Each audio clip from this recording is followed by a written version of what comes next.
Certainly this has been a tremendous topic of discussion, and we have to understand that this practice started in 2009 during the recession because it created a cash flow issue when certainly a refund had to be provided back to the employer.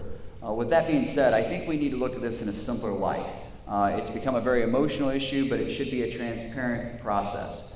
So my thought process would be to basically notify those that are participating in the program that at this particular date it is going to become transparent. We've appreciated you participating in the program. It's added value to the cash flow and the stability of the budget, but effective this date it is going to become transparent. It shouldn't be anything anybody should feel bad about participating in if it is a necessary cash flow issue in terms of the amount of taxes they are paying.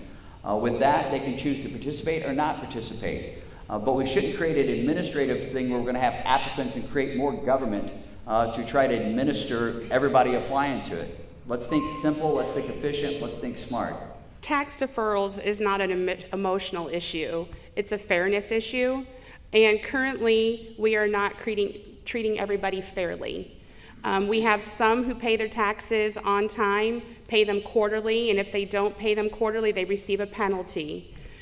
In 2012, the process from 2009 started being used. And we are up to approximately 52 businesses and 2 individuals that are being deferred in our community to the tune of $2.5 to $3 million. This came to my attention when I joined City Council. We were not getting a full financial picture.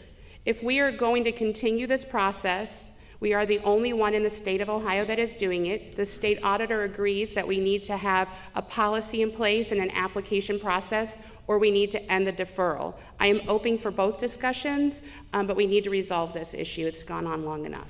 This is certainly an important topic, and I think we as the administration have failed the community in effectively communicating what it is and why we utilize it. It's an important method and tool for the business community and for the city to maintain and control our cash flow more effectively.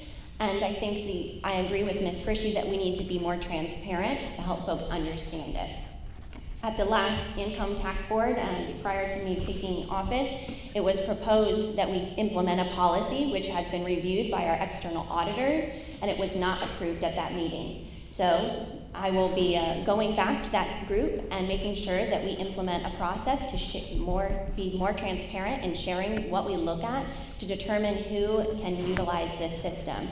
It's important that we have it as a resource. And one of the reasons that many citizens don't qualify or why we don't reach out to them to utilize it is because they have consistent withholdings. You don't have the variable income that is what causes this issue. The tax deferral process is not to be in place to control our cash flow. City Council has a responsibility to make sure we are doing our job properly. We don't need a separate step telling us how to hold our money back. And as far as the external auditors go, they have no skin in the game. They do not determine our policies. Our income tax board determines our policies, and you can refer it out and ask for permission, but they will not weigh in and tell us how to run our city.